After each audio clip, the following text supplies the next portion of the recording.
Sí, por Bien. acá, por esta diapositiva. Sí, Bien. como si recién llegara esto. Bueno, utilizamos entonces para estimar la evapotranspiración imágenes Landsat, Landsat 8, se ubican, como la ven en la escena, cada escena en un rango de precipitación diferente.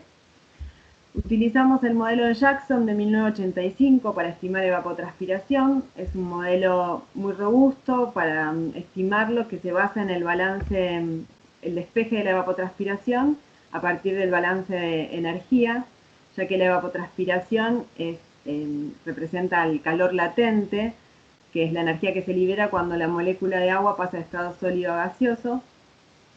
Es un modelo que necesita insumos tanto de meteorológicos como temperatura del aire, heliofanías y presión de vapor, y también utiliza insumos de los sensores remotos para estimar el albedo, el índice de vegetación normalizado y la temperatura superficial. Importante destacar que el píxel del Landsat es de 30 por 30 metros, sin embargo el píxel que estima la temperatura superficial es de 100 por 100 metros, es decir que allí la información está un poco diluida al término que refiere a la temperatura superficial. Disculpa, Laura. Sí. Recibí un mensaje de Tomás diciendo que no veía la pantalla. Ah, y Ana tampoco. Yo sí la estoy viendo, es raro. ¿Raúl? Yo también la estoy viendo. Sí, pero ni Ana ni Tomás están viendo la pantalla. Yo lo veo bien. No, yo no la veo. ¿Tomás? Sí. La tengo ahí en el PDF, pero tendríamos que decir cuál es la diapo. Sí. Sí, es la diapo con 17 5 verdes abajo. objetivos. Ahí tiene numerito, 17, perfecto, ahí está.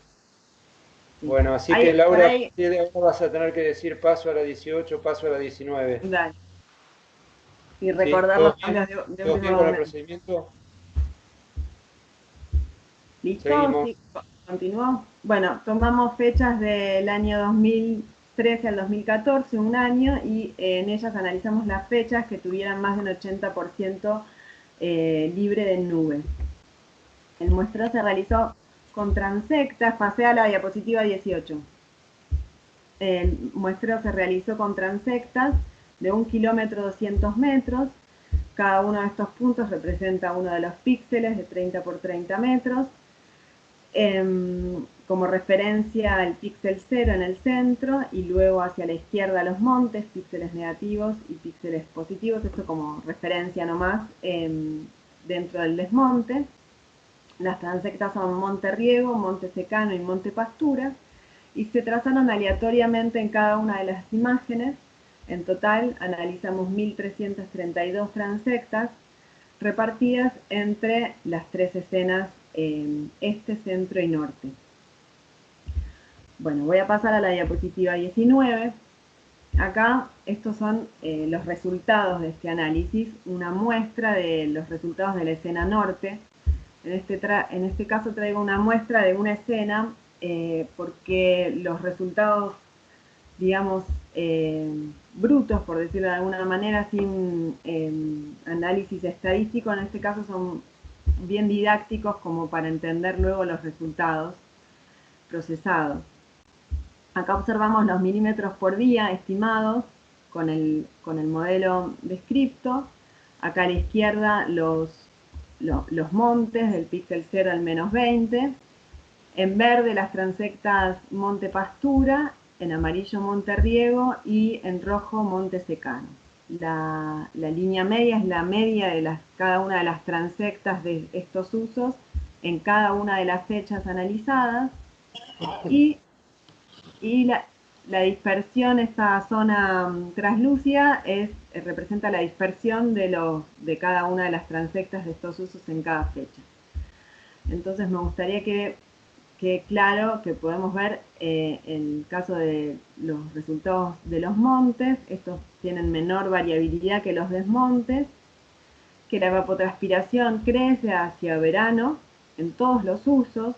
Sin embargo, en primavera el aumento de la evapotranspiración en los montes es mayor que en los desmontes, alcanza valores de 6 milímetros diarios, los usos bajo desmonte, algunos alcanzan hasta esos niveles de evapotranspiración, y en invierno todas las coberturas tienden a igualar sus niveles de evapotranspiración. El modelo estima 2 milímetros diarios y la dispersión de la variabilidad dentro de todos los usos es la menor que se puede observar. Bueno, analizando estadísticamente estas diferencias. Cambiamos de diapositiva, Ana, avisa eso. Sí, perdón. Diapositiva 20. En rojo las transectas monte secano, en verde monte pastura, en amarillo monte riego. Estas son cada una de las escenas y lo que representan estos valores son la diferencia entre el monte, la evapotranspiración del monte y la del desmonte, el delta de evapotranspiración. Valores positivos indican que el monte evapotranspira más que el desmonte.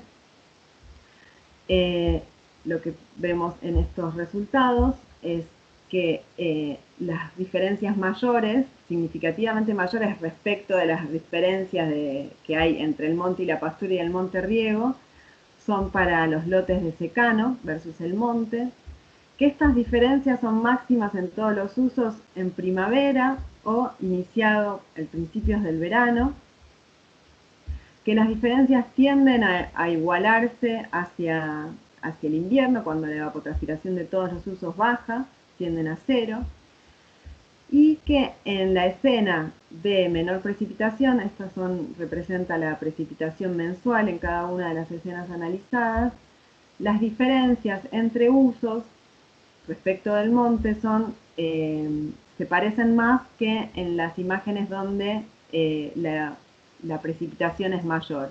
Allí las pasturas y los riegos tienden a diferenciarse menos del monte, hasta 2 milímetros por día menos, que lo hace el lote de secano versus los lotes de secano versus el monte. Cuando analizamos las diferencias paso a la filmina 21. Cuando analizamos las diferencias de borde de monte con respecto al centro del monte, nuevamente la evapotranspiración del borde menos el centro. Esperábamos que el borde sea más alto que el centro, por lo tanto valores positivos indicarían que el borde evapotranspira más que el centro del monte, pero los resultados muestran que los valores son negativos. Es decir, que el centro del monte evapotranspira más que el borde. Las diferencias no alcanzan 1 milímetro por día, sin embargo son significativas. Las diferencias significativas son entre monte y borde. Vemos que algunas situaciones el borde del monte evapotranspira más que el centro, 0,25 milímetros, sin embargo no fueron detectadas como diferencias significativas por el modelo, y que hacia el invierno las diferencias, al igual que la evapotranspiración, tienden a disminuir. Entonces, como resultados más importantes de este capítulo... Cambiamos de diapo. Gracias, Roberto. Perdón. Puedo decir que en invierno la evapotranspiración de todos los usos es la menor registrada, que en algunas situaciones en secano se llegó a registrar hasta 0 milímetros por día, esto seguramente asociado a suelos desnudos que no se presentan en las otras coberturas. Hacia primavera, la evapotranspiración del monte aumenta mucho más que lo que aumenta la evapotranspiración de los otros usos, y pasturas y riego aumentan su evapotranspiración algo más que lo que aumentó los lotes de secano. En verano, la evapotranspiración de todos los usos tiende a igualarse, y con respecto al borde del monte, en todas las situaciones, el borde del monte registra evapotranspiraciones menores que lo que se registra en el centro del mismo.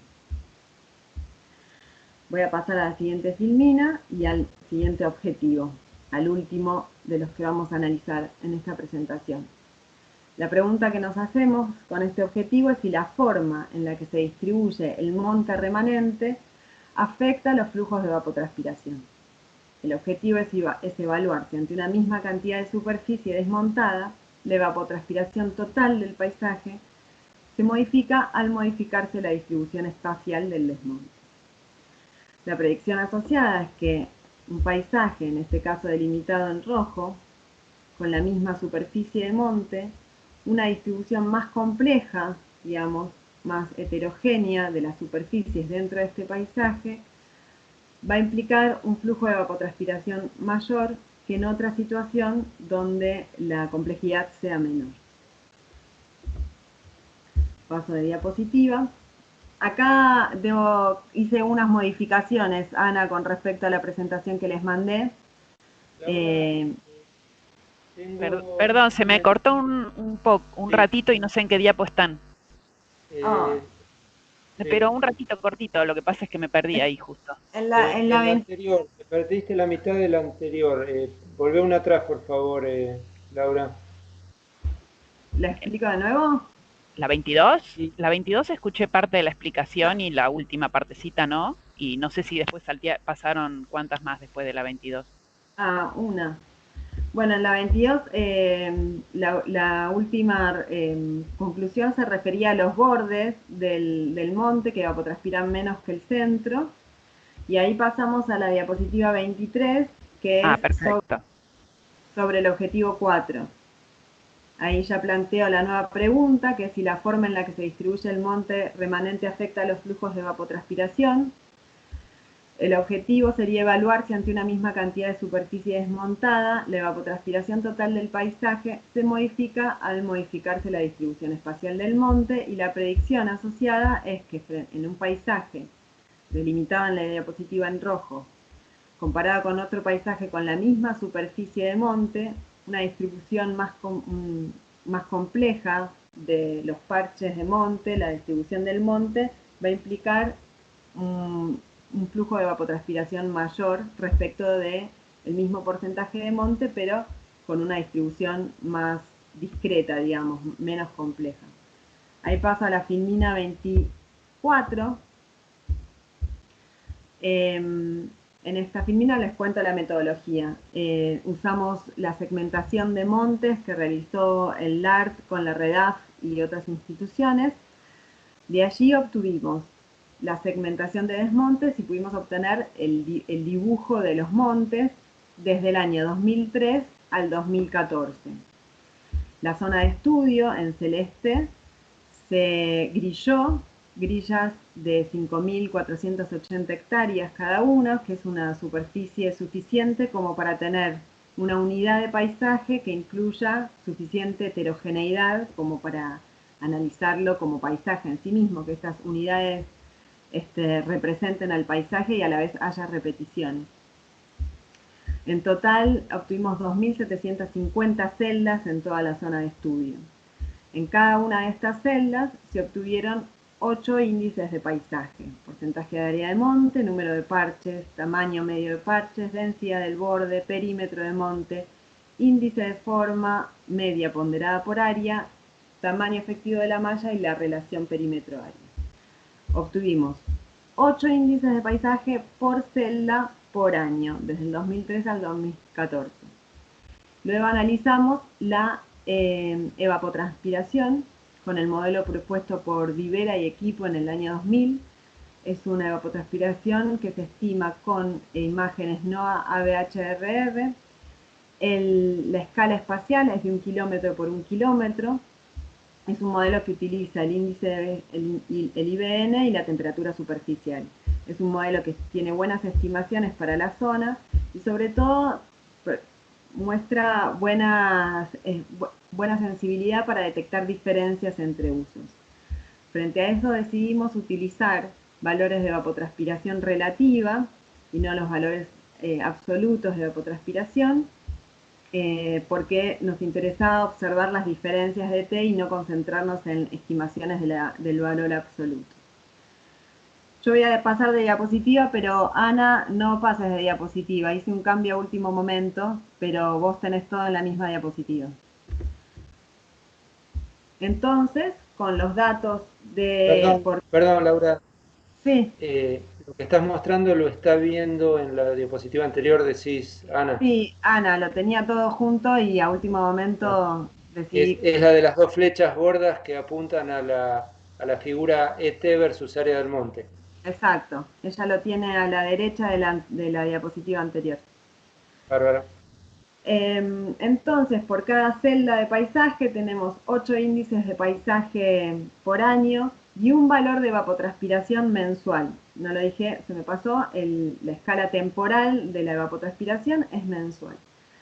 Entonces, de esta manera analizaríamos si la evapotranspiración, de qué manera la evapotranspiración es regulada por algún descriptor o los descriptores del paisaje.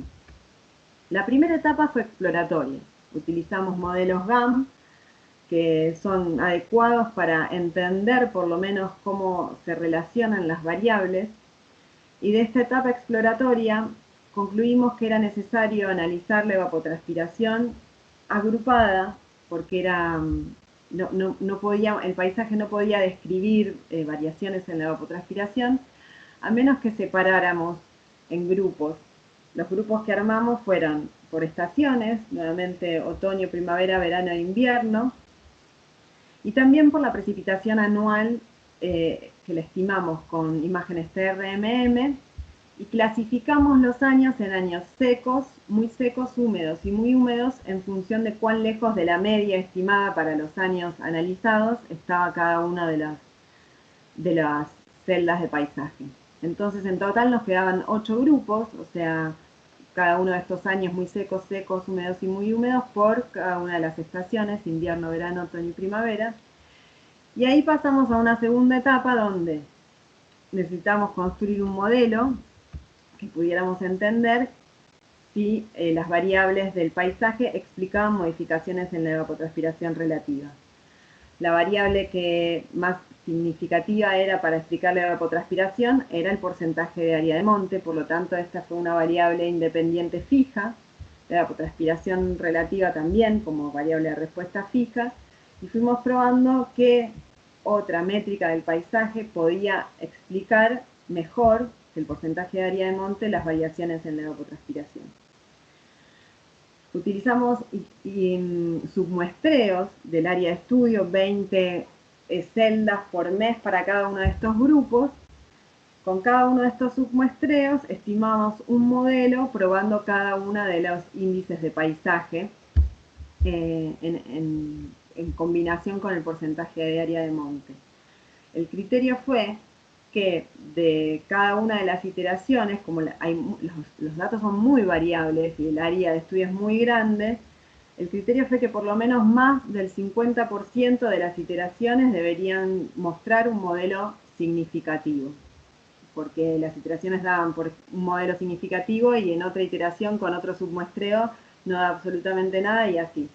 Entonces se realizaron 100 iteraciones para cada una de las combinaciones posibles y el resultado fue muy contundente. Hubo una sola variable que superó más del 50% de las iteraciones significativas en casi todos los grupos propuestos para analizar.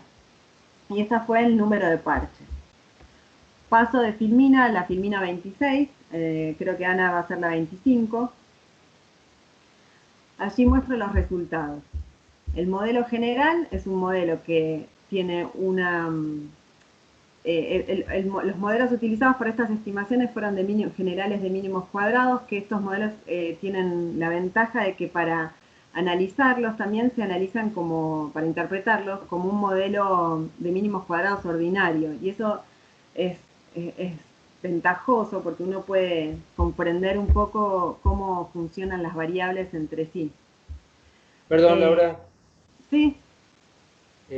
Ana, ¿te podés conectar al micrófono y nos decís si estás viendo la diapo que abajo tiene 4 paneles en colores? Sí, estoy viendo esa. Bárbaro. Muchas gracias. Bien, acá entonces el modelo representa un valor base de evapotranspiración relativa más un término que representa el porcentaje de monte, como este afecta la evapotranspiración, otro para el número de parches, y un término que representa a la interacción entre el número de parches y el porcentaje de monte, como estos afectan a la evapotranspiración relativa. Juntamos los modelos de otoño y primavera porque los resultados eran similares y decidimos tratar de mostrar de la manera más sencilla y acotada posible. Y allí para otoño y primavera vemos que me gustaría dejar estos mensajes de estos resultados. En principio, los coeficientes que multiplican al porcentaje de monte son positivos. Es decir, que un aumento del porcentaje de monte implica un aumento en la evapotranspiración, excepto en los años muy húmedos, donde no hubieron iteraciones suficientes como para considerar esta variable significativa para explicar la evapotranspiración. Cuando analizamos los coeficientes B2 que multiplican el número de parches, en todos los casos son negativos. Es decir, que si el modelo analiza cómo el número de parches influencia a la evapotranspiración, un aumento del número de parches implicaría una disminución en la evapotranspiración. Esto está acorde a los resultados de Landsat que nos daban que el borde evapotranspiraba menos. En este sentido, un mayor número de parches y mayor presencia de borde implicaría una disminución en la evapotranspiración del paisaje. Sin embargo, la interacción entre el número de parches y porcentaje de monte, el coeficiente siempre fue positivo.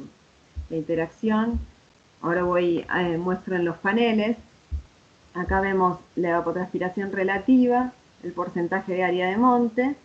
Vemos que siempre que aumenta el porcentaje de área de monte, aumenta la evapotranspiración relativa, menos en los años muy húmedos donde esta relación no es significativa.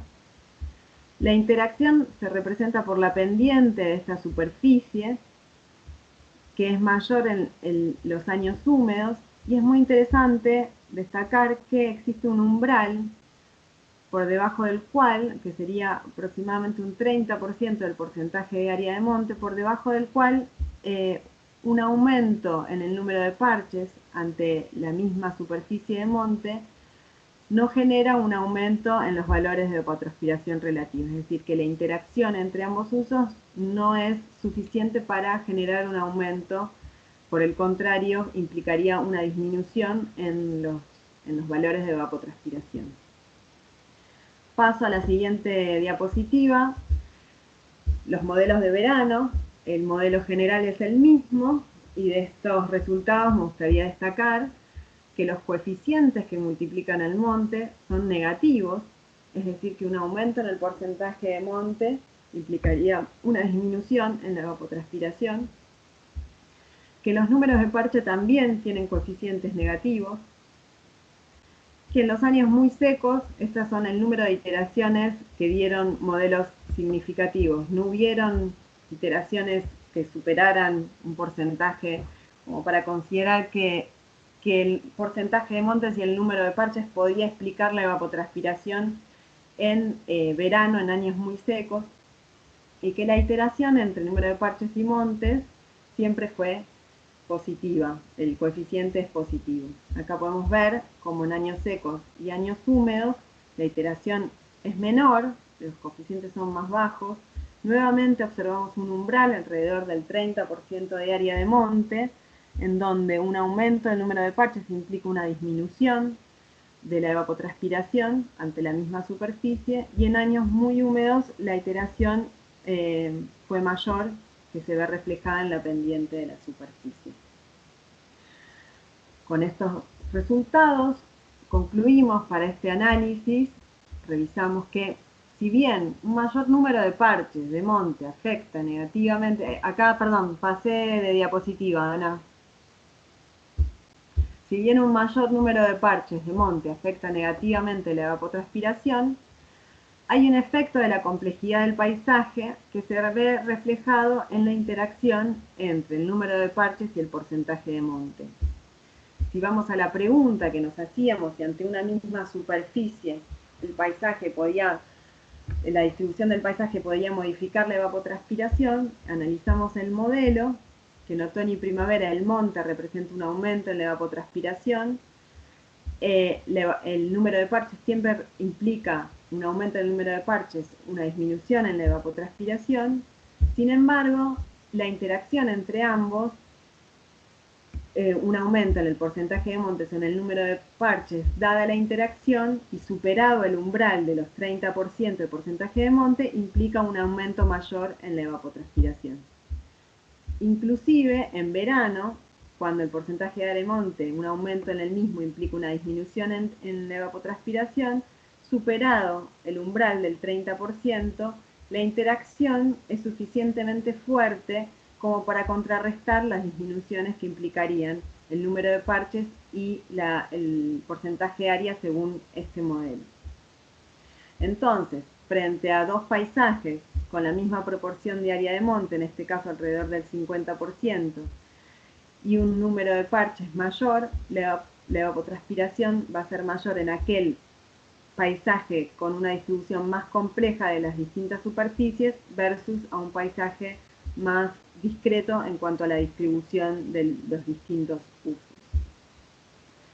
Bueno, estos serían todos los resultados, así que voy a pasar de diapositiva y a la vez pasar a las conclusiones finales. Volviendo a la pregunta original que nos llevó a hacer todo este recorrido, si la forma en la que se distribuye la superficie desmontada afecta la magnitud de la recarga, la respuesta es que sí, que dada una mayor complejidad del paisaje, se genera un contrapeso, por eso sub y baja, un contrapeso respecto de los efectos de la deforestación y el reemplazo de esta cobertura por sistemas de riego, secano y en menor medida pasturas, que genera sobre la recarga de los acuíferos. Recargas estimadas en este trabajo entre 15 y 45 milímetros por año. Sin embargo, con los resultados, si bien podemos decir que esta mayor complejidad con los detalles necesarios, superado un umbral del 30% de parche, genera un aumento en la evapotranspiración, los resultados no nos permiten entender qué mecanismo estaría operando para que se genere este aumento de la evapotranspiración y por ende una disminución en la recarga en estos paisajes. Repasando un poco los resultados, nosotros habíamos propuesto que el borde del monte ejercía un efecto de secado sobre el desmonte. Bueno, no lo pudimos probar. En primer lugar, no observamos un efecto de secado en los lotes desmontados. Por el contrario, sí observamos que los bordes de los montes presentaban mayor humedad, linderos a riego y linderos a secano. Observamos un movimiento y una disminución en la concentración de sales. Esto sería un indicio de o un evento de recarga muy lento o yo supondría eventos aislados de recarga relacionados con las precipitaciones del año y el tipo de manejo que se haya dado en particular en los distintos lotes de secano. Sin embargo, esto es interesante, el borde del monte en un sistema árido donde la evapotranspiración está regulada por la humedad presente, digamos, cuánta humedad hay para que pueda ser evapotranspirada, el monte no es capaz de secar esos suelos. Esto nos estaría dando una idea de que las raíces no llegan a esa humedad, que esta humedad puede estar llegando desde la zona no saturada o estaría llegando por un ascenso de napas. Sin embargo, el monte no tiene un sistema tal y no se genera un ascenso de agua diferencial hacia el monte. Por lo tanto, los montes pueden llevar adelante su ciclo de vida sin necesidad de explorar tan en profundidad, sino que con el agua que llega en el ciclo de lluvia. Por otro lado, habíamos observado que la evapotranspiración de los bordes no aumenta en los montes. Esto lo podemos corroborar con los resultados que nos dio el modelo de Landsat y con los resultados que nos dio el modelo con imágenes ABHRR, el modelo del paisaje, voy a decir para resumir. Esto nos estaría diciendo el modelo del paisaje que ante una misma proporción, el aumento del número de parches implica disminuciones en la evapotranspiración a nivel de paisaje. Por lo tanto, nuestra propuesta de que existía una interacción que se daba en la zona de contacto entre sitios, de existir, es una interacción en el sentido opuesto al que habíamos propuesto. Es decir, en vez del monte secar al desmonte, es el desmonte el que moja al monte. Pero, sin embargo, los resultados nos dan ciertas pistas de cuál sería el missing flow, el flujo que no fue estimado y que podría estar operando a escala de paisaje para observar mayor evapotranspiración en situaciones de diseños más complejos. Perdón, Laura, me pregunta Tomás si estás en la 29. Estoy en la 31. No sé si el mensaje era viejo, Tommy. No, está bien. Igual yo escuché y entendí. Estoy en la 30. ¿Estás con el PDF? Sí, yo tengo el PDF porque no puedo ver la pantalla. Ana también, pasen a la 32, porque acá también hice una modificación de último momento, resumidos filminas. Así que ustedes pasen a la diapositiva que dice qué mecanismo podría explicar la respuesta de la escala regional, y aparece verano, otoño, primavera, invierno. La 32 Tiene es muchas gracias. Tiene un solo componente gráfico que es una figura abajo a la izquierda. Está bien. Esa es la Sí, 30. está bien, es la 30. Bueno, listo. Vuelvo a la otra que... Bueno, entonces, volviendo a la presentación, cierro esta pantalla. Entonces, estábamos por analizar cuáles eran las pistas que nos habían dado los resultados para sugerir que era la escorrentía, el mecanismo que no había sido evaluado y que está operando muy fuertemente a escala de paisaje para modificar la evapotranspiración. En primer lugar, en verano observamos con el modelo de paisaje que la interacción entre número de paisaje y número de parches era baja. De hecho, con Landsat observamos que las diferencias de evapotranspiración entre coberturas eran las menores, es decir, que ambas coberturas están al máximo de su capacidad de evapotranspiración. Entonces, esto nos está diciendo que en el momento de ingresa mayor precipitación al sistema, ambas coberturas tienen el flujo de evapotranspiración más alto, hay menos agua en superficie disponible para observar interacción entre usos. De hecho, en los años muy secos, en verano, donde ambas coberturas, desmonte y monte, están al máximo de su evapotranspiración, pero el ingreso de agua al sistema es menor, la interacción entre usos, de hecho ninguna superficie fue capaz de describir modificaciones en la ET según el modelo que analizamos en paisajes, no daba significativo. Es decir, que la precipitación en esta situación es igual a la evapotranspiración y no hay interacción entre los usos. Cuando observamos los resultados en otoño y primavera, la interacción entre usos es más alta. Según el modelo de Landsat, observamos que en esta situación, sobre todo en primavera, se daban las mayores diferencias de evapotranspiración. Es decir, el monte evapotranspiraba mucho más, aún cuando en el sistema están ingresando los primeros pulsos de lluvia. Es decir, que hay una distribución de agua mayor en esta situación, porque los desmontes no tienen una capacidad evapotranspirativa alta, y la interacción, el modelo de paisaje la observó como alta. Y en los años muy secos, la interacción fue menor, nuevamente, cuando el desmonte aún puede, cuando puede haber mayor escorrentía, en los años secos el modelo no percibe, no es capaz, no es sensible a algún tipo de interacción, si lo hubiera. Y en invierno observamos que con las escenas Landsat las diferencias de evapotranspiración son muy bajas entre usos, es decir, casi que no hay evapotranspiración en el sistema, un sistema donde, repito, es un sistema templado, las condiciones hoy estarían dadas para que haya evapotranspiración, pero evidentemente no hay agua disponible en el sistema. Esto confirma que el monte no estaría haciendo uso de agua que ingresa superficialmente si es que esta no está exactamente en la zona radical que estaría delimitada por hasta los 2 metros según los perfiles de sales que observamos, y que en el sistema, en el modelo de paisaje, no observamos ninguna relación entre las superficies y la evapotranspiración. Nuevamente, lo que nos está diciendo esto es que este sistema, en las planicies del Chaco semiárido, la evapotranspiración está regulada principalmente por el agua que ingresa por precipitación y se encuentra en superficie o en los primeros metros del perfil, que no habría un acceso muy significativo de los montes a agua que se encuentre más allá de los 2 metros de profundidad respecto de las raíces. Es decir, que no hay un ascenso de agua significativo de las napas hacia los montes. Bueno, con esto paso a la última diapositiva, donde hago un pequeño resumen de los resultados que me parecen como interesantes de este trabajo, que considero que son un aporte.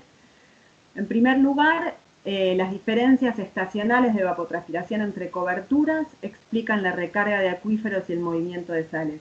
Si bien esto es más una confirmación que un aporte, sí quiero destacar las diferencias estacionales de la evapotranspiración, que fueron analizadas con 2 modelos, con significativas diferencias cada uno de los modelos. Sin embargo, ambos nos están contando lo mismo, que en invierno no hay diferencias de evapotranspiración, que en verano las diferencias son menores y habría que analizar hasta qué punto, los modelos ahí sí mostraron algunas diferencias, que la gran ventana para que se produzca la recarga se produce en primavera y en otoño.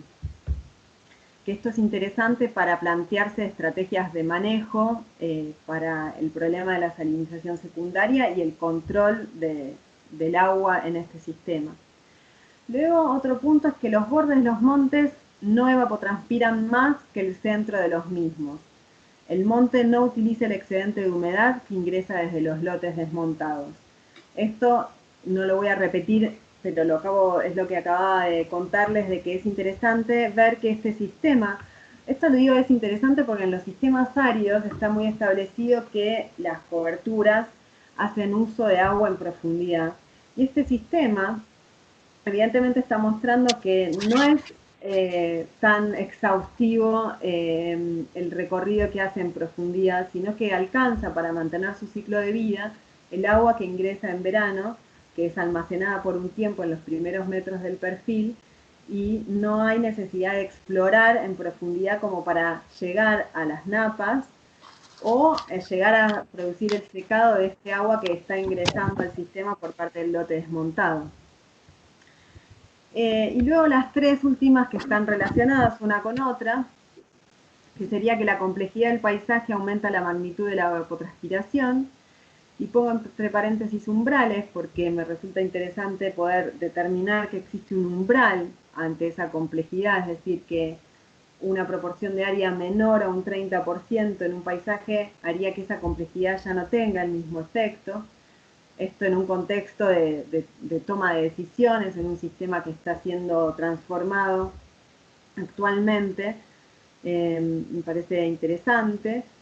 Que existe un subsidio de agua superficial desde el desmonte hacia el monte, que es el flujo que no evaluamos, que sería la escorrentía, y que por lo tanto en este sistema de las planicies del Chaco semiárido, para comprender los controles de este proceso sobre la salinización secundaria, es necesario analizar la escorrentía a escala de paisaje, que a su vez nos ayudaría también a comprender los controles posibles sobre el flujo de agua, que tiene implicancias no solo sobre la salinización secundaria, sino también sobre procesos de inundación cuencas abajo.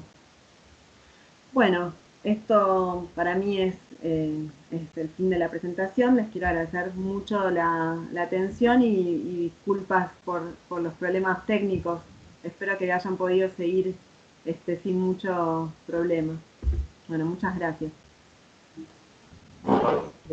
Descontando los minutos que se cortó, usaste justo la hora de la que disponías, Laura. Así Gracias. que ahora, si a los jurados les parece, les pediría una ronda de una pregunta cada uno, aprovechando que ahora está todo funcionando bien, y después, para asegurarnos que cada uno tenga la oportunidad de hacer una pregunta, y después en el orden que quieran pueden repreguntar sobre la pregunta del anterior, sobre la propia, como prefieran. ¿Quién prefiere empezar? Tomás, ¿vos? Sí, Perdón, una pregunta. Sí, José. Roberto, ¿vos me habías dicho que hable yo o yo no tengo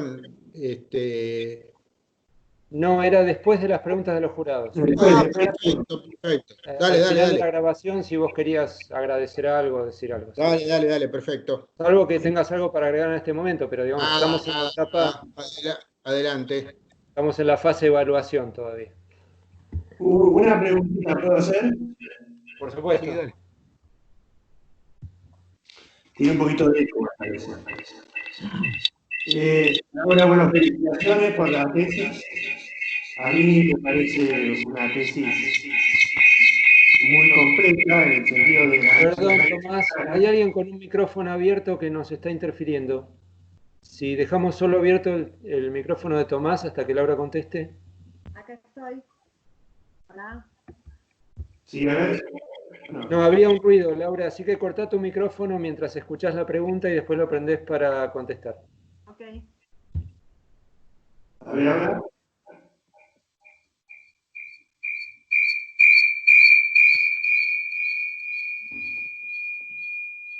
¿Tiene que ver con esto? No, está bien. Laura, continuamos con esto. Hay una diapositiva, la diapositiva número 20. ¿Podemos ir a esa? Un segundito.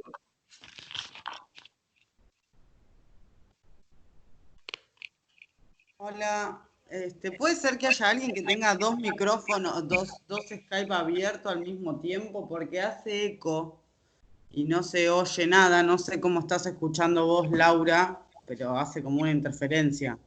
¿Qué pasa si yo después me desconecto y me vuelvo a conectar? ¿Todos están escuchando lo mismo? Sí.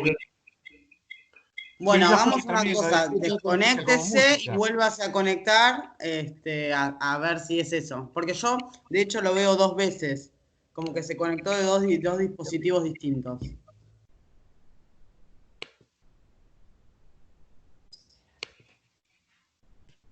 Hola. Hola, ahora. Ahora sí, yo lo Bueno, escucho bien. Laura, ahora pasa que no lo veo, pero no importa. Bueno, usás la diapo. ¿Podemos ir a la diapositiva 20?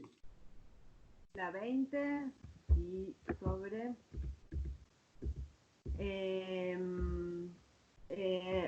¿cuál es el título de la diapositiva?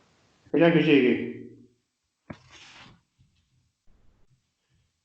Porque la anoté y ahora estoy volviendo. Es resultado 5.3. Sí.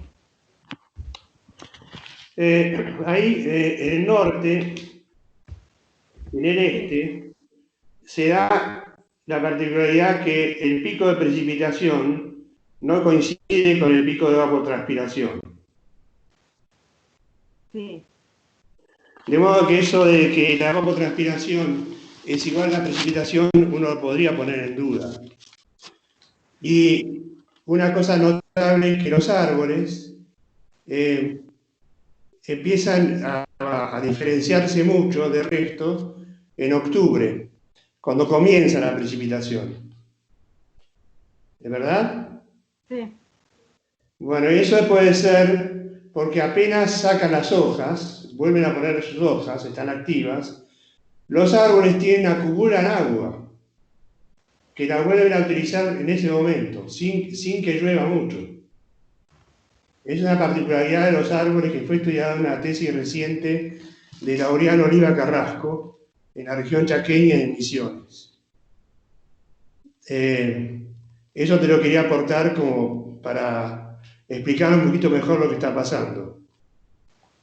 Porque si no, intuitivamente la evapotranspiración debería coincidir con la precipitación. ¿Entiendes?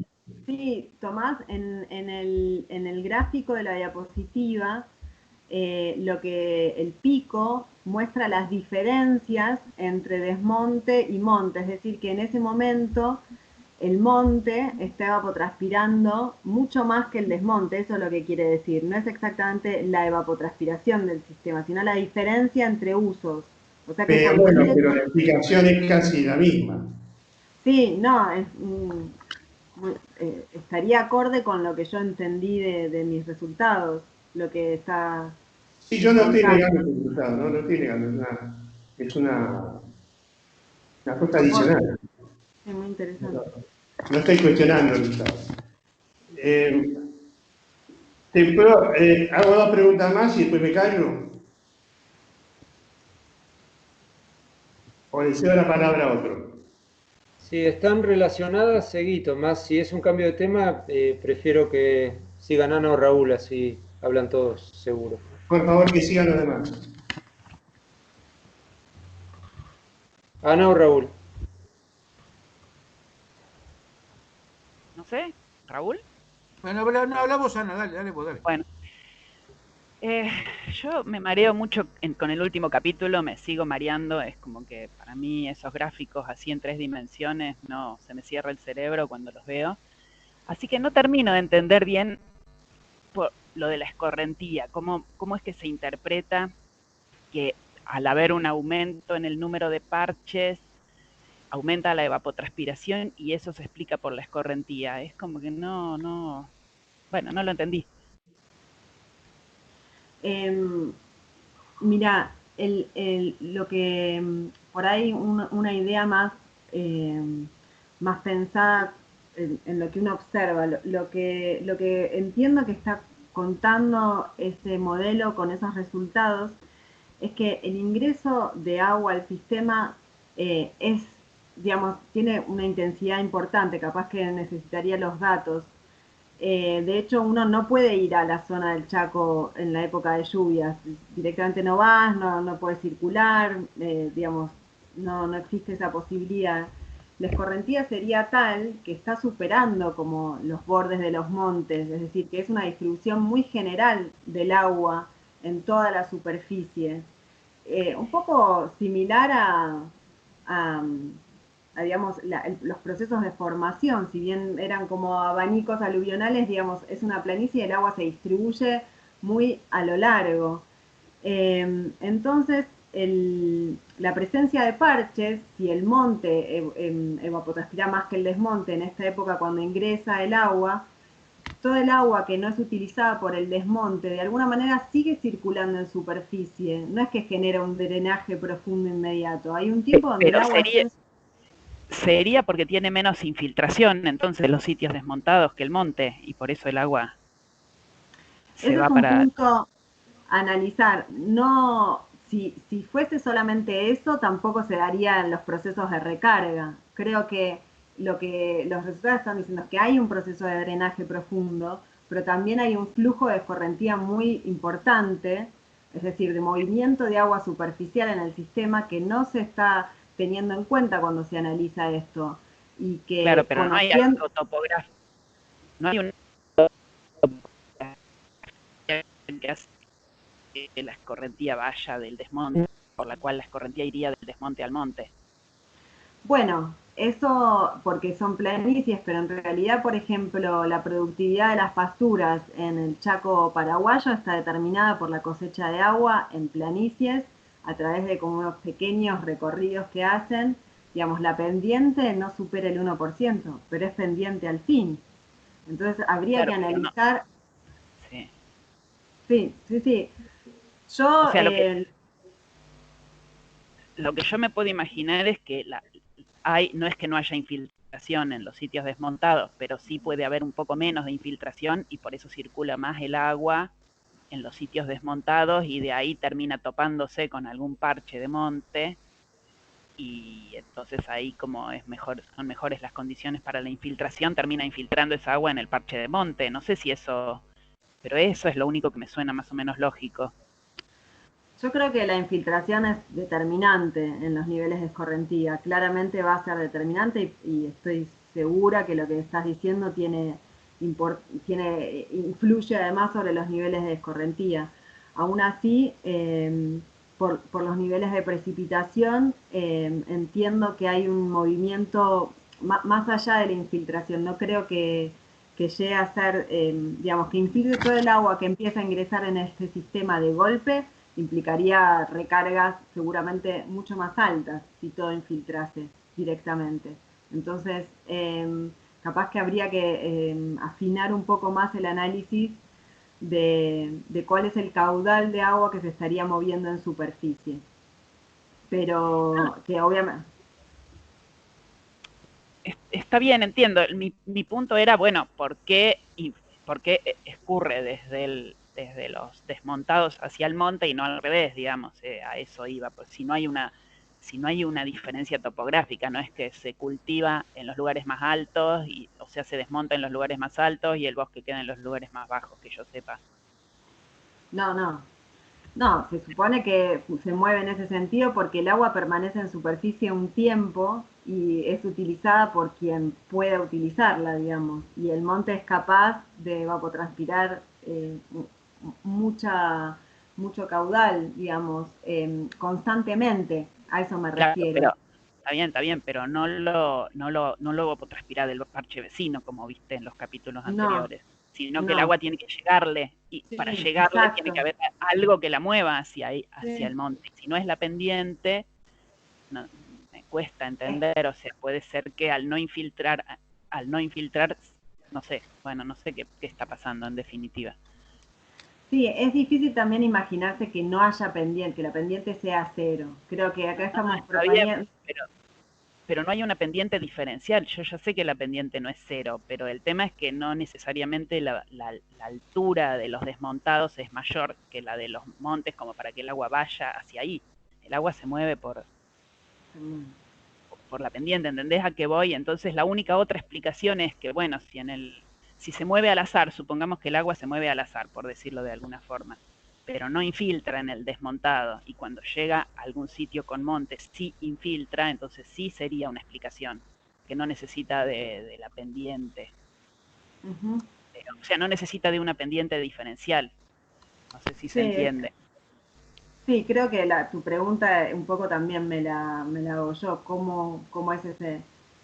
¿Qué determina la dirección de la escorrentía? ¿No? En ese... porque algo infiltra en el desmonte y claramente ahí ocurre la recarga, pero no infiltra todo el agua.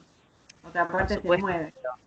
Debe haber una pequeña diferencia, además creo que ustedes mismos lo han medido en otros trabajos, digamos, donde la infiltración en un sitio desmontado, además por lógica, suele ser más baja. Entonces si el agua se empieza a mover aleatoriamente o por la microtopografía, mientras que tal vez en el monte cae e infiltra ahí mismo donde está.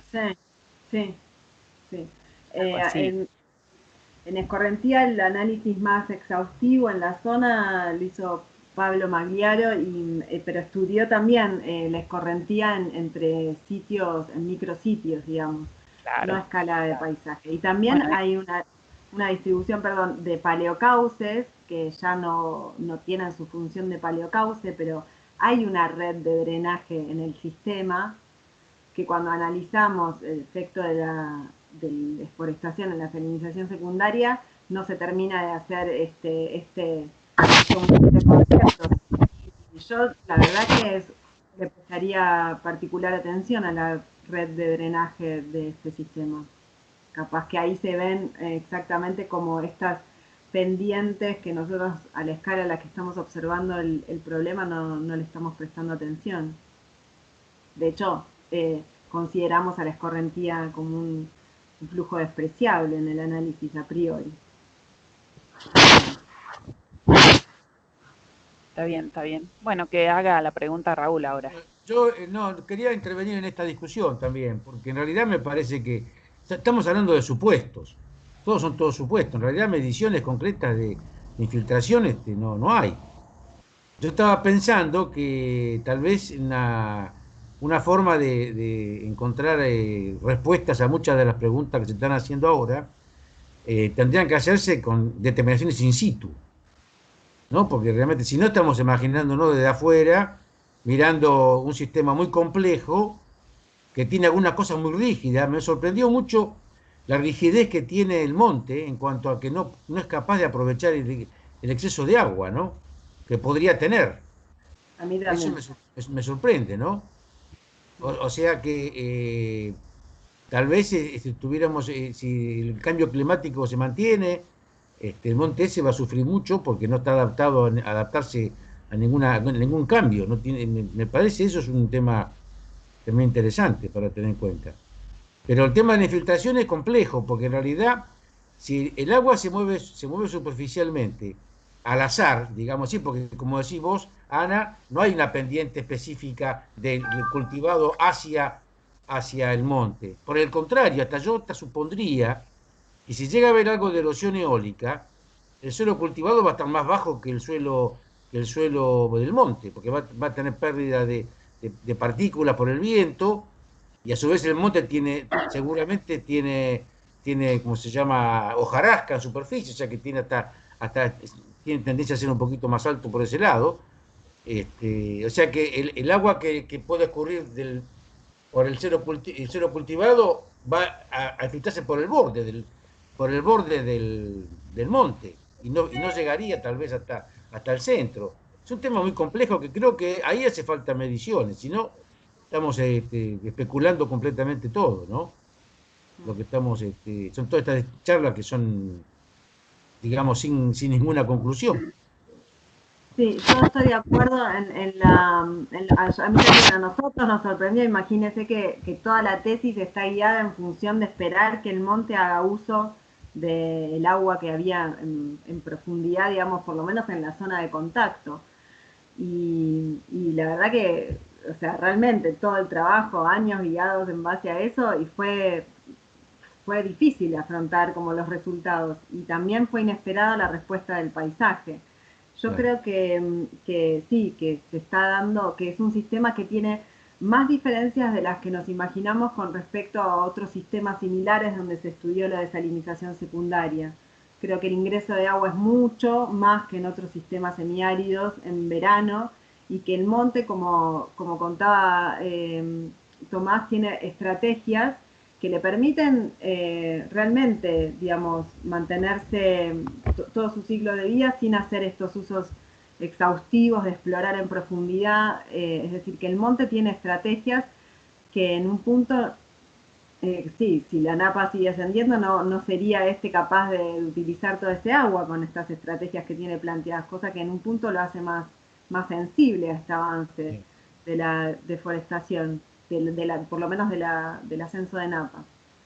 Pero sí, coincido con la sorpresa y digamos, fue difícil avanzar sobre los resultados, porque realmente fueron muy en contra de lo esperado en ese sentido. Mirá, yo creo que te lo dije cuando corregí la tesis.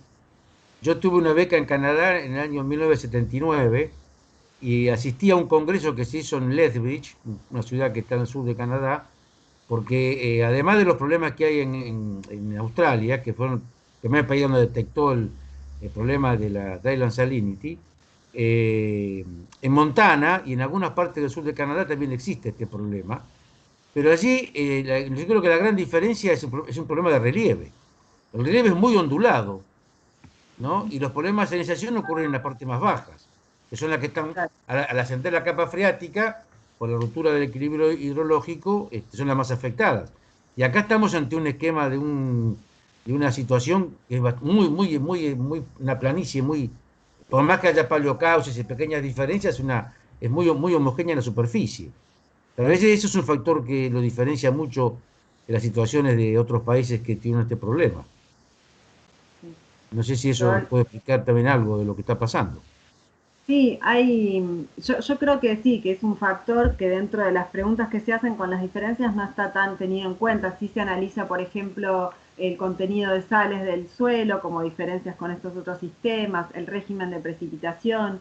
Bueno, claramente este sistema, este monte, el monte no se replica ni en Australia, ni en Estados Unidos, ni en el sur de Canadá. Entonces, pero sí no se ha hecho mucho foco en cómo esta situación del relieve, de esta planicie extrema, digamos, pues realmente es un sistema muy plano, afecta en todo este movimiento, en estas relaciones ecohidrológicas de la superficie con el uso del agua. No. Bueno, ahora, pero yendo así a un aspecto más aplicado, eh, la tesis tuya medio como implica de que el tema del desmonte no tiene solución. O sea que conducirá inevitablemente a que los suelos se salinicen. No sé si en todo el monte, en toda la zona chaqueña, pero por lo menos en alguna parte, ¿no? Bueno, la intención de la tesis era encontrar una forma de, digamos, de negociar eso, Sí, de llegar a porque un equilibrio, sí, sí, llegar claro, a un un equilibrio. equilibrio de qué manera se puede distribuir para que, bueno, por lo menos este efecto, analizándolo, obviamente hay otras variables a analizar, puedan convivir. Yo creo que de todas maneras hay un resultado que dice que cierta complejidad, el número de parches por el área de monte daría una mayor evapotranspiración, cosa que da una pista de que, bueno, si el área desmontada avanza, viste, siempre por contagio y por cercanía a los caminos, esa no sería la manera de distribuirlo. Claro. Están los ordenamientos territoriales, que tienen zonas rojas, que no se pueden tocar, pero también tienen zonas verdes, y capaz que esas zonas verdes deberían tener en realidad lunares rojos, ¿no? Como para que exista cierta convivencia, si es que, o inclusive dentro de las zonas desmontadas, para evitar que este proceso avance, si se tuviesen que, digamos, regenerar algunos espacios de monte antes de que el proceso avance y que sea irreversible. Sí, yo Eh, me acuerdo que cuando estaba allá en esas reuniones, se hablaba mucho de hacer cultivos con con plantas con raíces muy profundas, tipo alfalfa, por ejemplo, para captar agua de la profundidad del suelo y evitar que la sal suba, o sea, que suba el ascenso, que haya ascenso capilar. claro, eso eh, debería... perdón, me distraje, perdón, ¿puede repetirme? No, no, no, que te decía que yo me acuerdo que se hablaba en aquel momento de hacer cultivos como alfalfa, que tienen raíces muy profundas y que de esa manera controlarían el ascenso capilar y Sí, mantendrían las sales en profundidad, ¿no es cierto? Porque en definitiva, la única forma de convivir es mantener las sales allá abajo, sí. impedir que las sales suban. Porque Sí, también se propone como sistemas de riego muy manejados, que muy difícil pensarlo, pero si se tuviesen sistemas de riego que no se excedan en el riego y mantienen una cobertura vegetal que todo el tiempo está sacando el agua, digamos, que entra suficiente agua como para que haya cobertura y no haya estas ventanas de entrada, también sería, sería posible, digamos. Creo que esto presenta como esta idea, ¿no? De cuál es exactamente la ventana en donde se da la recarga. Este, y bueno, esta convivencia, digamos, los umbrales también, ¿no? Como decir, menos de tanto ya pensarlo, empezar a pensar en esta idea a nivel de paisaje. Capaz que hay una posibilidad entre porcentajes de monte y desmonte que puedan resistir, digamos, claro, estos efectos, convivir, digamos. convivir. Bueno, no sé si Tommy tenía alguna pregunta más para hacer, ¿no? Sí, sí. Eh, a mí me parece que sí es cierto que eh, habría que bajar a in situ, a la escala menor, y medir ciertas cuestiones para poder explicar lo que se da a nivel de paisaje, quizás. Pero lo bueno que tiene la tesis es que despierta una pregunta. Algo de todo lo que asumíamos como inexistente, en este momento aparece como una pregunta que nos genera un interrogante y la necesidad posiblemente de darle más bolilla a estos presuntos procesos de escorrentía superficial, que se deben dar seguramente en cuanto el suelo está saturado. Cuando el suelo está saturado, los lugares se inundan y el agua se mueve un poquito. Puede ser también que a veces yo me imaginé que los lugares desmontados sean un poquito más altos que los montes. La gente suele desmontar los campos más altos, en general. Seguro que son mejores. No sé, estoy especulando. Pero quería preguntar era más bien el asunto este del borde del bosque, que es una cosa que me dejó pensando y te escribí también Laura, sobre eso, porque la evapotranspiración ustedes la midieron con satélite.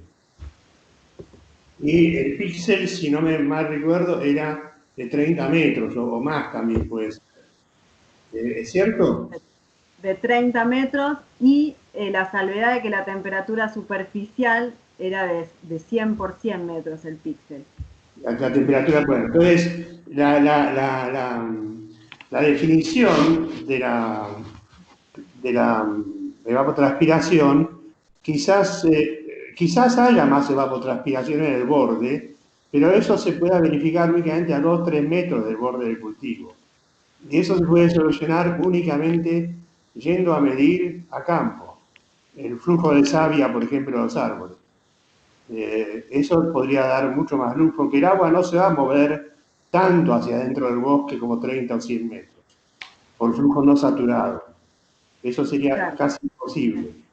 Sí. Entonces, no, casi imposible no, imposible. Entonces, de ahí está la disidencia, ¿te parece? O quizás una de las razones de la disidencia entre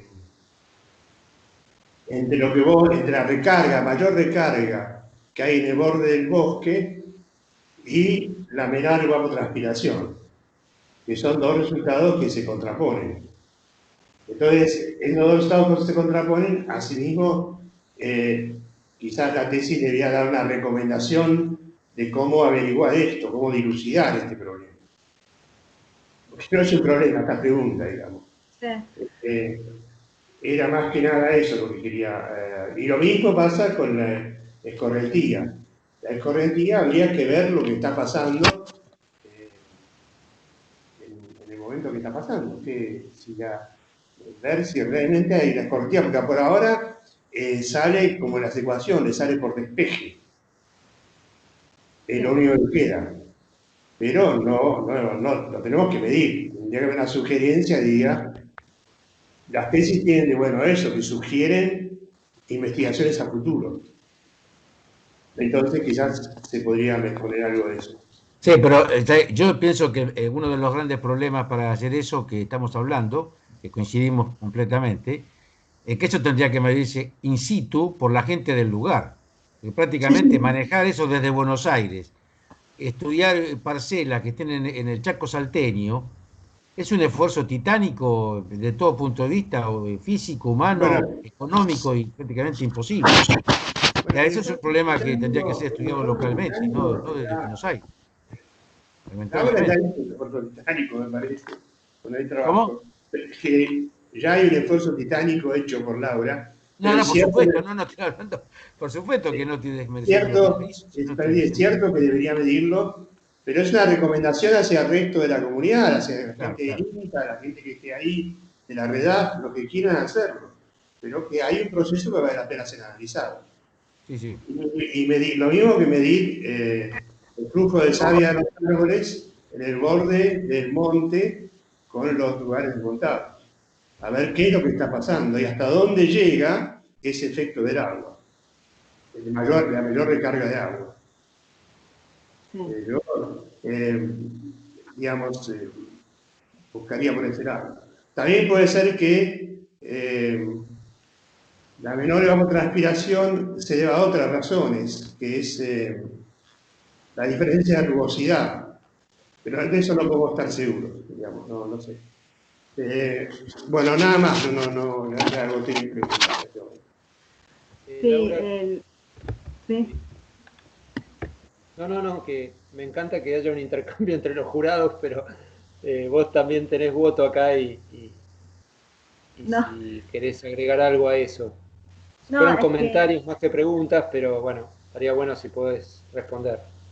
No, que el flujo de savia hicimos un intento, pero requería como ser requería un muestreo muy exhaustivo para realmente como entender, porque también hay ciertos bordes de monte que tienen algún reemplazo de vegetación de borde, que son, no sé, menos de 1 metro. la heterogeneidad del sistema es enorme. Hay montes que son, digamos, ya directamente tenés un quebracho apenas pasás, hay otras situaciones que son mucho más arbustivas, hay situaciones de montes pastoreados, hay situaciones de montes no pastoreados, hay situaciones de montes donde el gato en pánico está dentro del monte. Creo que una de las cuestiones que tratamos de abordar con este análisis es tratar de superar toda esa heterogeneidad espacial para ver si había grandes señales, que justamente son las que después, como ustedes sugieren, hay que ir a medir y a entender qué es lo que pasa adentro. Pero, digamos, al analizar el problema de salinización secundaria, también siempre se hizo mucho a escala de lote, analizando cada uno de los lotes en particular, y uno podía comprender esos perfiles, esas señales que daban muy importantes de que ese proceso estaba ocurriendo, pero no entendemos qué pasa por sobre todas esas diferencias que se dan en las micropendientes, si es que las hay, en las diferencias de los estados, de los niveles de degradación de cada uno de esos montes, la diferencia en las cantidades de usos que hay en el desmonte, porque hay cultivos que se hacen a tiempo, bien, otros cultivos que dejarán barbecho, hay situaciones económicas de empresas que no sabemos qué pasa con ciertos lotes que se riegan, no se riegan, muchas pasturas que se hacen porque en realidad hubieron incendios, entonces se aprovechan esos incendios para hacer pasturas.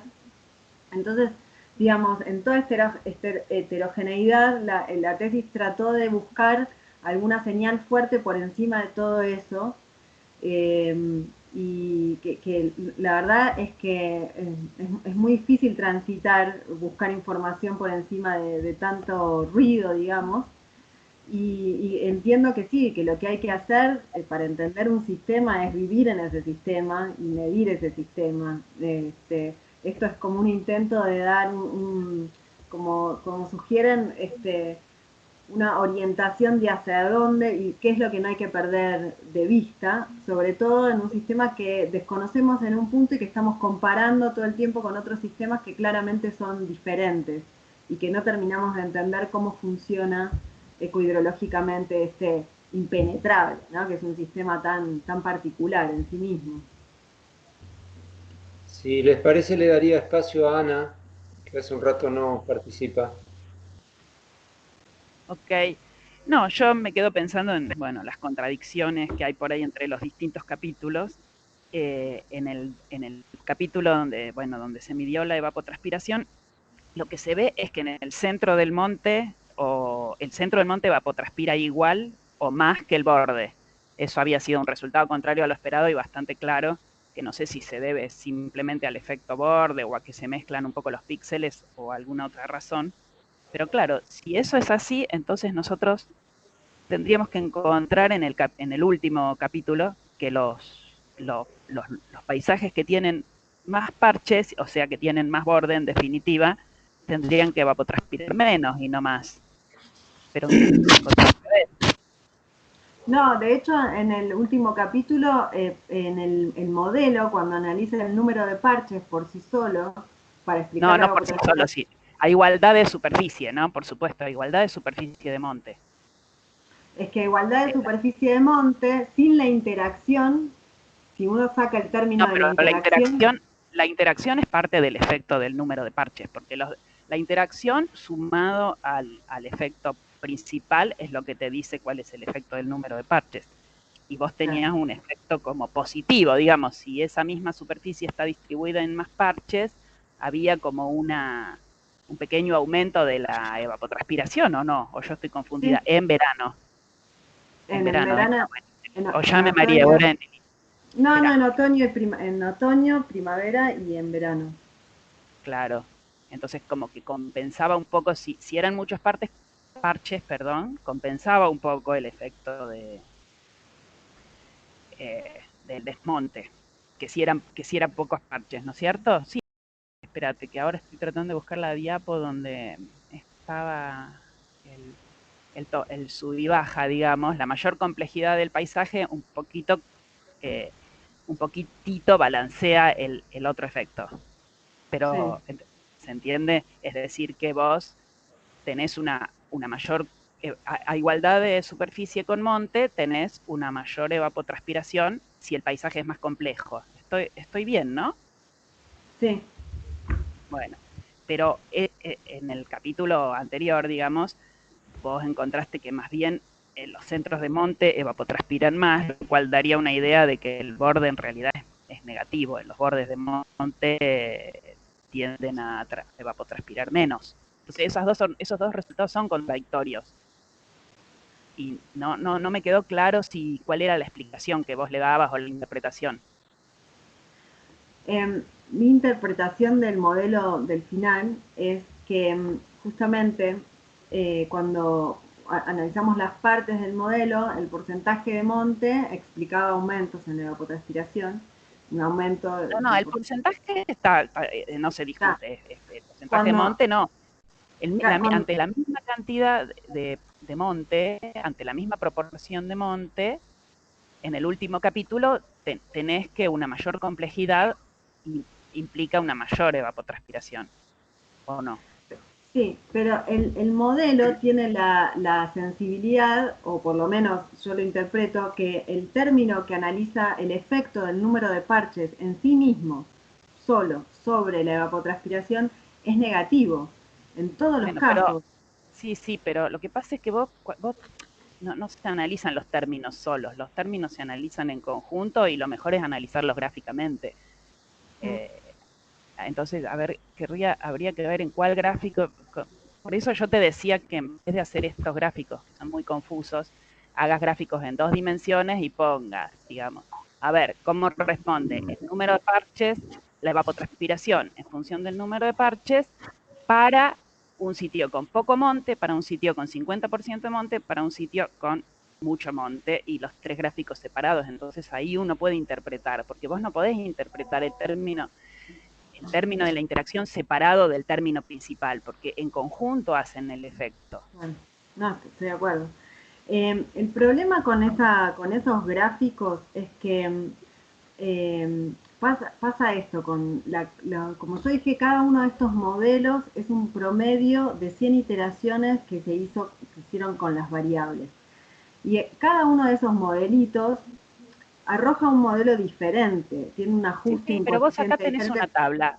Esa tabla está perfecta. Vos tenés ahí los números, los coeficientes, los betas, o no, o estoy confundida. Sí, esos son los modelos.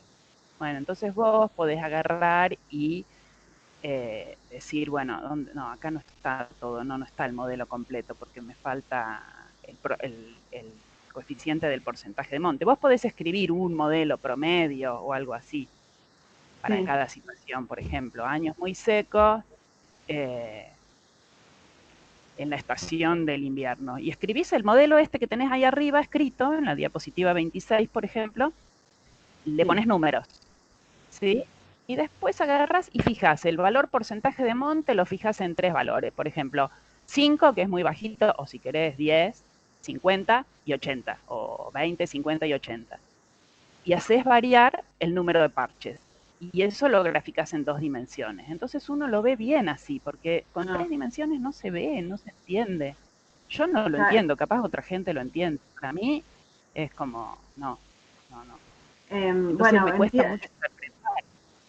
Entiendo la sugerencia hecha, ahora no la había entendido cuando lo recibí, en cuanto a graficar con el modelo y con los coeficientes del modelo. Eso lo puedo incorporar, o sea, lo entiendo. Pensé que la sugerencia era graficar con los datos y la verdad que había sido capaz que uno de los primeros análisis hace años, donde ahí tampoco podíamos ver nada.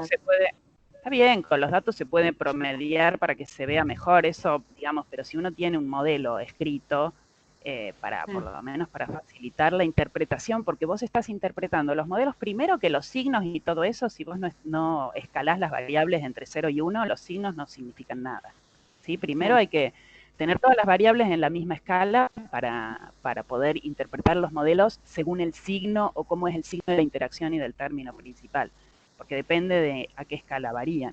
Entonces la forma más lógica es hacer gráficos de sensibilidad, donde vos graficás con el modelo. Si es mucho lío ponerle los datos, no los pones o los pones en otro gráfico, pero para que la persona que te interprete el modelo, es importante hacer eso, porque si no, vos me decís el signo de la interacción, y el signo de la interacción así solo no quiere decir nada. Bien, ok. Entiendo, no, no había entendido la sugerencia en los escritos. Me podrías haber preguntado. No entendía cómo se supone que no tendría que tener. Ah, bueno, en una devolución, sí. A través de la Tenés razón. Bueno, pero decir, no entendía algo, mirá, no entendía algo, qué sé yo, bueno, yo te hubiera contestado. Sí, no, sí, lo probaría, ahora me dan ganas de probarlo. Y a mí me parece que te va a ayudar a entender tus resultados mejor y a interpretarlos y a escribir la publicación. Tal vez ya la escribiste, pero digamos, para profundizar, para entender, porque es muy complicado. Quizás vos entendés bien todo porque estás con esos datos, pero vos pensás que una persona de afuera, no sé, salvo yo por lo menos con mi cerebro limitado, no, a mí no me es fácil entender esa cantidad enorme de datos y de modelos y, digamos, tenés que lograr que, además para que tu trabajo, que está buenísimo, tenés unos datos buenísimos, para que se destaquen y sirvan y la gente los entienda y se pueda construir sobre eso, porque si no uno se queda con una confusión que no sabes cómo, por ejemplo, con esta contradicción entre lo que parece una contradicción entre los resultados del capítulo 2 y los, no sé si es el 2, bueno, en los resultados del capítulo de evapotranspiración y el de parches, parecen contradictorios y no terminan,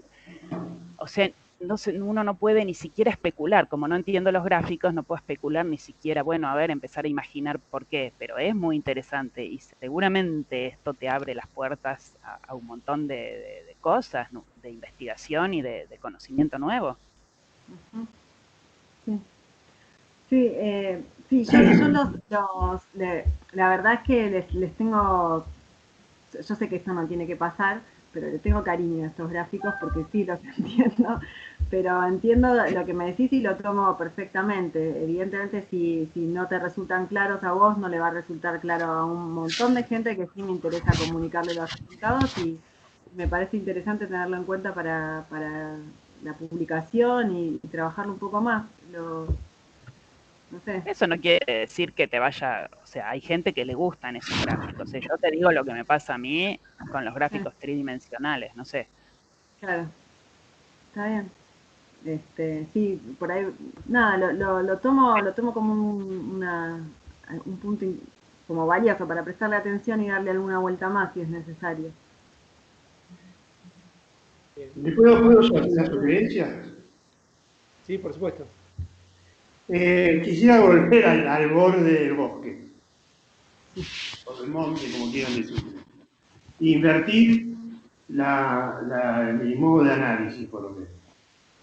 Quizás hay más agua, no porque hay escurrimiento, sino porque transpira menos. Analizarlo de otra manera. Y la explicación de que transpire menos es que el monte posiblemente esté muy deteriorado en el borde de un cultivo. Tenga menos densidad, que es una cosa que no se midió, área basal o área foliar. Intrusión de animales, un montón de cosas que alteren y disminuyan la evapotranspiración con respecto a lo que es el monte en un estado más natural, digamos. Y esa falta de transpiración es la que explicaría que haya más recarga, por deterioro del borde.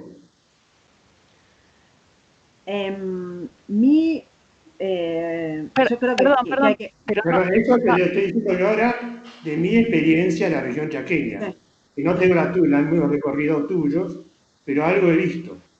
Entonces, hoy te estoy hablando de la intuición y de algo de observación. Pero no había más recarga en el borde del bosque. Sí. Sí, en situaciones linderas a riego y a secano. Sí. En secano hay cierto indicio de recarga.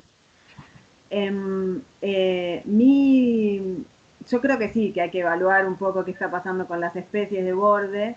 Como dije anteriormente, es muy heterogéneo lo que uno ve ahí, de encontrarse con directamente el quebracho en la punta a algunas situaciones de transición.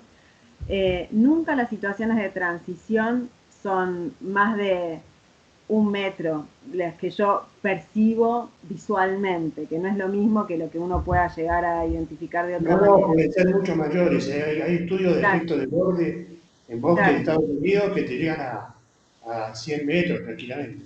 Sí, sí, en algún trabajo que evalúa la captación de dióxido de carbono en los bordes del monte chaqueño, eh, los mete como al borde como de 2 kilómetros en efectos, ¿no?, de este análisis.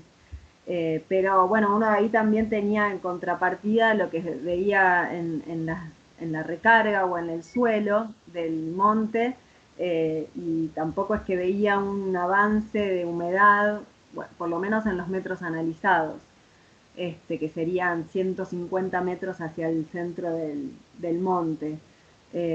Por ahí si existiera un efecto de borde tan grande que no pueda tampoco con el consumo de agua, bueno, eso sería también una peor noticia, ¿no? Si es que existe un efecto de borde tan grande que no pueda lidiar con aumentos de la recarga en el borde.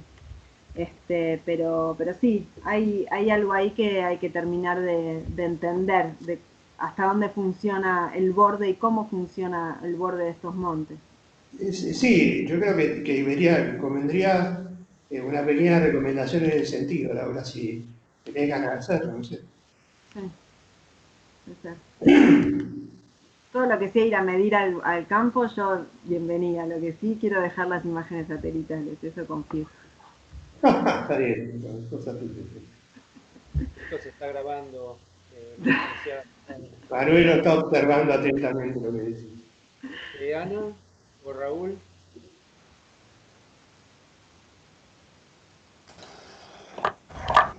No, está bien. En realidad la cosa creo que es bastante clara. Es un problema, estamos estudiando un problema muy complejo, con mucha gran cantidad de variables, y la forma de encararlo, por lo menos hasta el presente, ha sido simplificar todo desde arriba para tratar de explicarlo. Y después cuando queremos explicar los detallecitos, estamos una escala de trabajo que no nos permite hacer.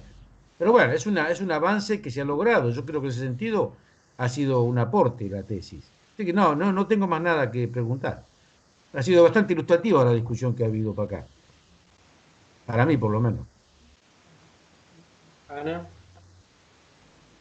No, a mí sí me gusta la aproximación del satélite, me pareció interesante, y lo que acá ahí volví a mirar la tabla y claro, como ahí corroboro que sí, recuerdo que sí hay un pequeño aumento de la recarga en el borde del bosque que coincide con una tendencia a que la transpiración sea menor, no sé cuál será la causa, la consecuencia. Y entonces, de vuelta, acá en este capítulo tendríamos que concluir que más bordes es peor, en definitiva, si resumimos. Sí, En los dos capítulos, en el de Vapo sí, y en el de Recarga. Pero sí. en el último, en realidad parece que siempre a igualdad de superficie de monte, ¿no? A igualdad de superficie total. Según los dos primeros capítulos, digamos, es como que más borde tiende a ser peor, porque hay una pequeña aumento de la recarga en los bordes y una menor evapo. Y Sí. según el último capítulo, vuelvo a lo mismo yo, pareciera que en realidad ante una igualdad de superficie de monte, más borde sería mejor. ¿Estoy correcta lo que digo? Sí, nosotros lo definimos como esta complejidad del paisaje, porque la variable densidad de borde o perímetro de monte no explicaba aumentos en la evapotranspiración. Sí, Sin eso es embargo, verdad. el número de parches sí generó esta interacción. Por lo tanto, no sabemos si esta interacción está dada exactamente porque hay mayor borde de contacto o por esta complejidad. Por eso suponemos que la escorrentía sería el gran flujo no estimado. Si es una Claro, pero escorrentía. la escorrentía también, ¿por qué no va a actuar más en los bordes que en el centro? Si fuera... Porque estamos hablando de flujos de mucho caudal de agua en superficie. Por eso, una escorrentía capaz de trascender el obstáculo del borde Y yo puse en el grafiquito, la escorrentía atraviesa el borde del perfil del monte y llega A ver. al parche. Decime digamos, en cuál diapo, así lo vuelvo a mirar.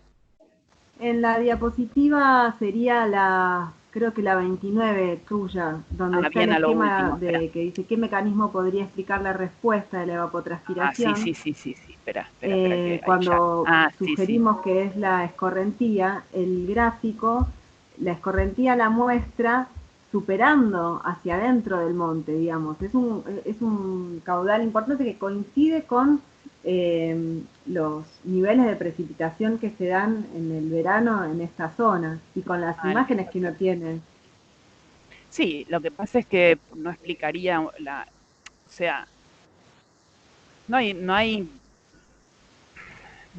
entiendo por qué la escorrentía, bueno, sí, me sigue resultando rara la explicación, porque está bien, la escorrentía supera el borde, pero incluso en el borde termina habiendo más recarga que en el centro, entonces como que se saltea el borde, o al revés, no sé, ya me mareé.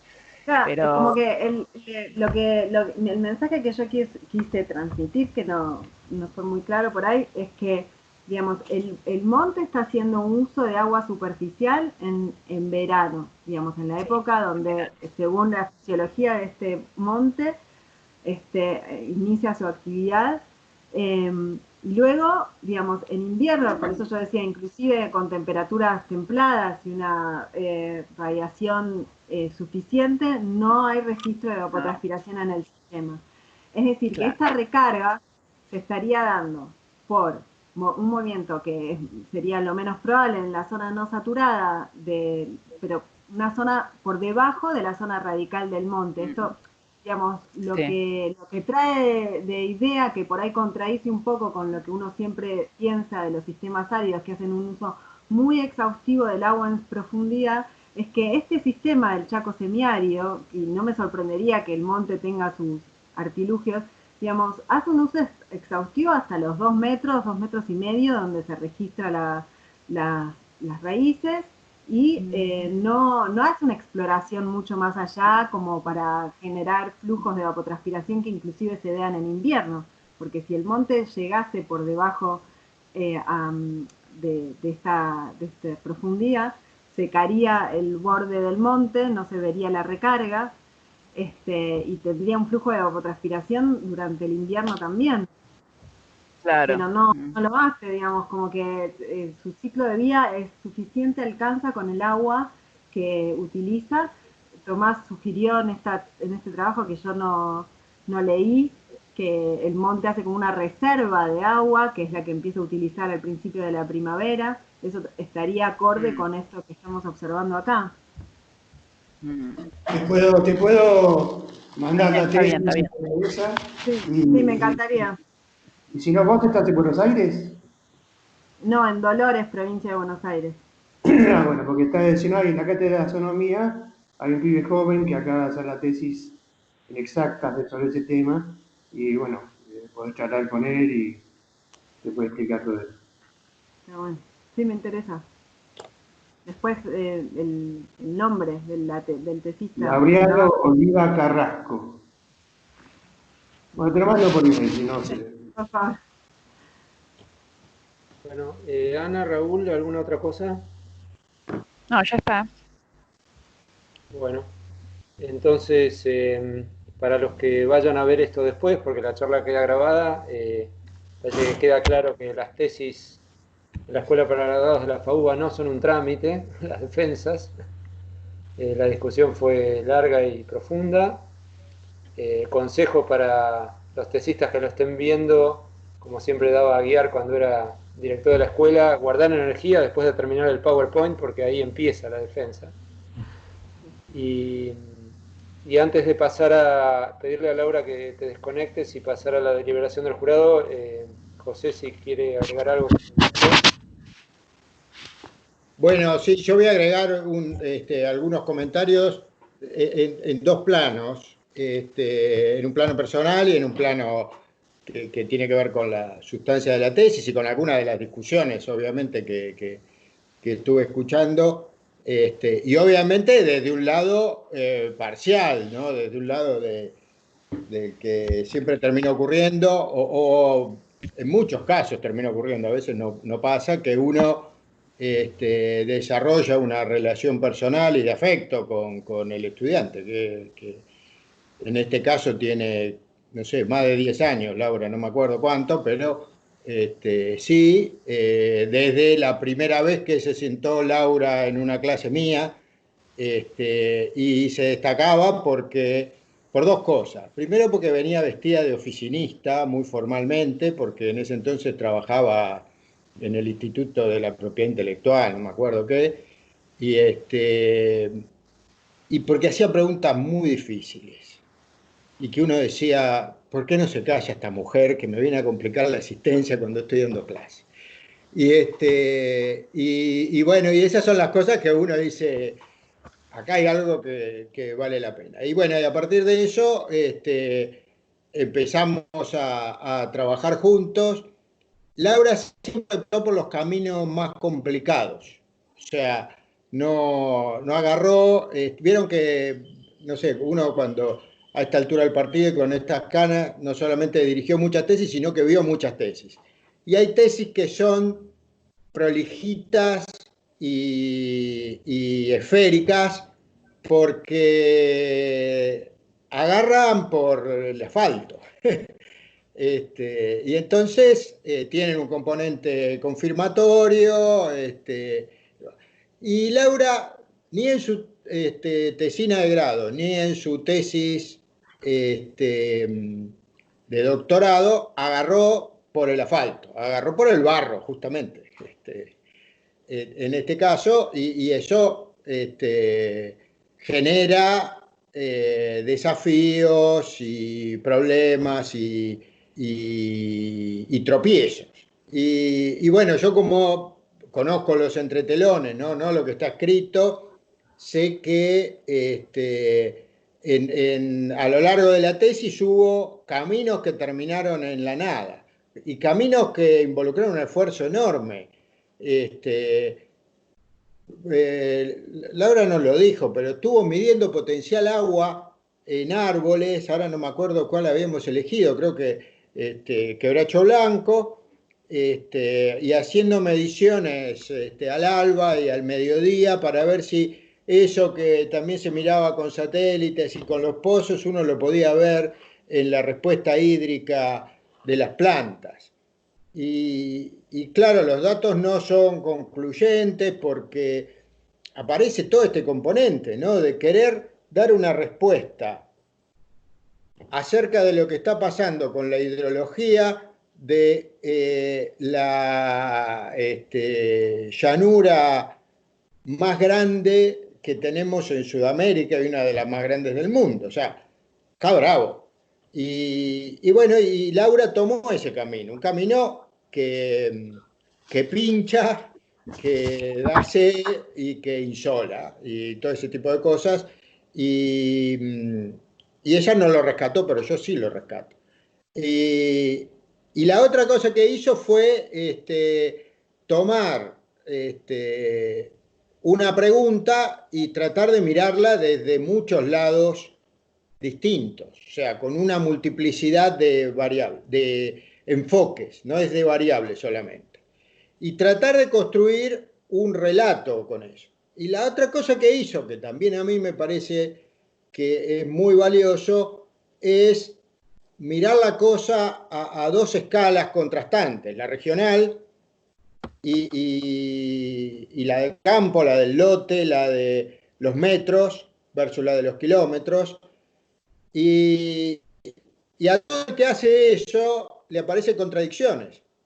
No porque un resultado esté mal, sino porque hay un efecto de escala. Y la escala y los pasos de una escala no son lineales, no sumamos las respuestas individuales de los bordes y tenemos la respuesta del paisaje. Y un poco esto es lo que nos está mostrando, qué cosas se explican a partir de los mecanismos que uno estudió y qué cosas no se explican y requieren una evaluación adicional. Casi como dicen los libros, ¿no? Que hablan de este tema de escalas. Y bueno, todas esas cosas son muy valiosas. Son muy valiosas además porque Laura es madre, fue madre desde que se sentó en o era madre desde que se sentó en mi primera clase y crió a su hija Julia simultáneamente con todo esto, y eso todos sabemos que es mucho más difícil y complicado. Eso no tiene absolutamente nada que ver con el resultado, pero sí tiene que ver con la dimensión humana y con el esfuerzo. Y que ahora en la etapa final también es madre, o sea que todas estas discusiones y revisiones lo hizo con una beba que tiene no sé cuántos meses, creo que todavía no llega al año. Soy malo para registrar esas cosas, y eso a mí también me parece que tiene un mérito que algunos de nosotros que hicimos esas cosas no lo pasamos. Eso tiene que ver con lo personal que yo rescato. Me parece que me gusta que compartirlo con el resto y con quienes eventualmente lo escuchen. Y la otra cosa tiene que ver con lo sustancial de la tesis, y que por supuesto que quedan cantidad de preguntas, casi que es lo que más me gusta. O sea, ahora tenemos preguntas que antes no teníamos. No hablábamos de la escorrentía en el Chaco. No, eso no tiene ninguna importancia. Y ahora parece que necesitamos entender algunas cosas que tienen que ver con eso, porque lo que suponíamos que explicaba todo no nos alcanza. Pero no solamente dejó eso, a mí me parece que esta tesis dejó un montón de certezas. Sabemos cuánto evapotranspira cada una de las coberturas ahora. Eso no lo sabíamos. Y eso es crítico para dimensionar la magnitud de la recarga, el riesgo de salinización, el diseño de alternativas tecnológicas para enfrentar el proceso de recarga y eventual salinización. Sabemos que es distinto. Sí. José, Roberto, Sí. acá. Como director de la carrera ahí te voy a tener que censurar, José, porque esto Bueno. no parece a que estás interviniendo en la discusión. Dale, bueno, perfecto. No, entonces no digo más nada. Entonces, rescato a los ver si otros. lo embarrás. Laura contestó también las preguntas, que a lo mejor vos le empeorás la nota ahora. Tenés razón, casi seguro. Bueno, entonces, no sé, Tomás, si ibas a decir algo. Sí, porque no deberíamos ahora abrir la discusión. Esa parte está cerrada, la de las preguntas con Laura, excepto que retomemos preguntas. Si no, pasamos a la deliberación del jurado y le pedimos a Laura que se desconecte y le agradecemos. Quiero decir otra cosa nada más. Es que Dale. yo a las 12 tengo que ir, tengo otra reunión. Eso. ¿Cuánto tiempo? A las 12 de punto. Bueno, bueno, tenemos 3/4 de hora para trabajar muy bien en el dictamen, no hay problema. Ana o Raúl, ¿algo para Laura o José? Yo tengo algo que me olvidé de decirlo antes, pero lo voy a decir ahora, y creo que voy a coincidir con Ana. Una cosa que me llamó mucho la atención fue la desprolijidad con la que fue presentada la tesis, ¿no? Y eso nos llevó trabajo, correcciones, y me parece que debe haber existido alguna razón para que eso ocurra, porque me sorprendió, digamos así, hasta falta de ortografía, ¿viste? Cosas que son, digamos, difíciles de poder justificar en esta etapa, ¿no? Yo sugiero, Raúl, que pasemos entonces a la etapa de deliberación del jurado. Va, ok. Puede Vamos. quedarse José si ustedes lo invitan, pero acá cortaríamos ya la grabación. Bueno. Queda Carolina en apoyo técnico y yo para cualquier pregunta formal que tengan. ¿Te parece bien, Ana? Hasta luego. Ana, no te veo, así que... Bueno, muchas gracias, Laura. Saludos. Gracias. Hasta luego. Gracias.